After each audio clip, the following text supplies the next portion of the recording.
Bom, na sequência nós temos a APC de Geografia e na aula do dia 25/5 a gente começa trabalhando sobre os três poderes.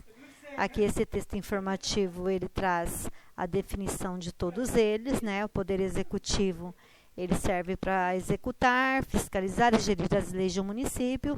E aqui dá mais detalhe, né? O legislativo é onde nós encontramos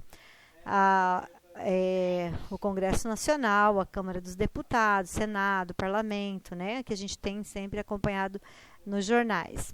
O judiciário, ele atua no campo do cumprimento das leis e é o poder responsável por julgar as causas conforme a Constituição.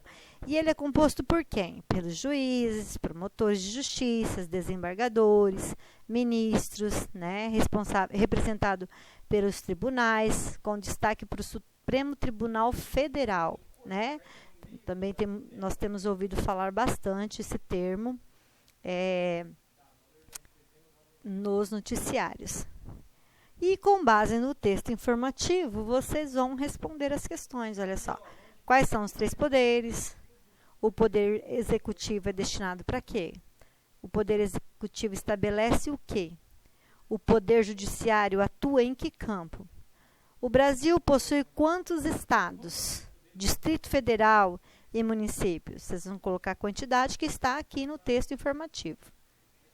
O chefe do Poder Executivo de Nova Andradina é o senhor, né? Então, precisamos dar uma pesquisada. Vocês vão precisar pesquisar para descobrir quem é o chefe do Poder Executivo. Qual a função do Poder Executivo? Também tem aqui no texto, tá? O juiz de direito trabalha no fórum, é verdadeiro ou falso? Né? Então, vamos assinalar dessas duas alternativas. Há quantos municípios no Brasil? O legislativo é o poder que estabelece leis de um país ou composto? Sim ou não? E aí, aqui nós temos ainda em continuidade, falando um pouquinho sobre imigração e emigração, certo? Migração é o deslocamento de pessoas entre unidades federativas de uma região para outra, ou de um país para o outro, quando o deslocamento de uma pessoa ocorre dentro de um mesmo país. Esse fenômeno é chamado de migração. Então, no mesmo país, e eles mudam de um estado para o outro, né? Então, dentro interna nacional, quer dizer, dentro do Brasil, nós chamamos de migração. E imigração é o movimento de entrada de pessoas num país estrangeiro. Então, se a gente vai para o Paraguai, a gente está imigrando. Se os paraguaios vêm para o Brasil, eles estão imigrando, tá bom? Emigração, com E agora, movimento de saída de pessoas do seu país de origem. Então, emigrante é uma pessoa que sai, ele faz a migração e ele é um emigrante, tá? Migração, movimento de pessoas de um país ou região para outro. Bom, aí aqui tem, né, um gráfico, ó, das pessoas que vieram de outras regiões, ó.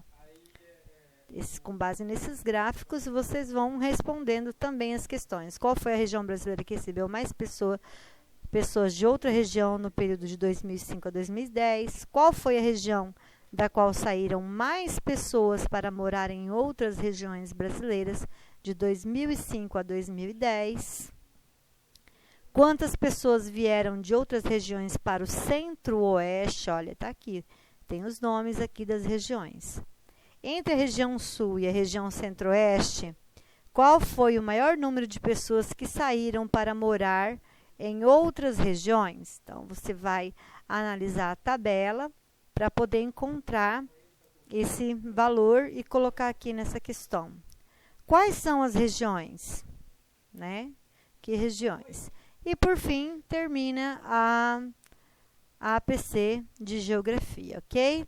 Então, é isso, pessoal. Se precisarem de mais alguma informação, podem me contactar no privado e a gente vai resolvendo as dúvidas, ok? Bom trabalho para vocês.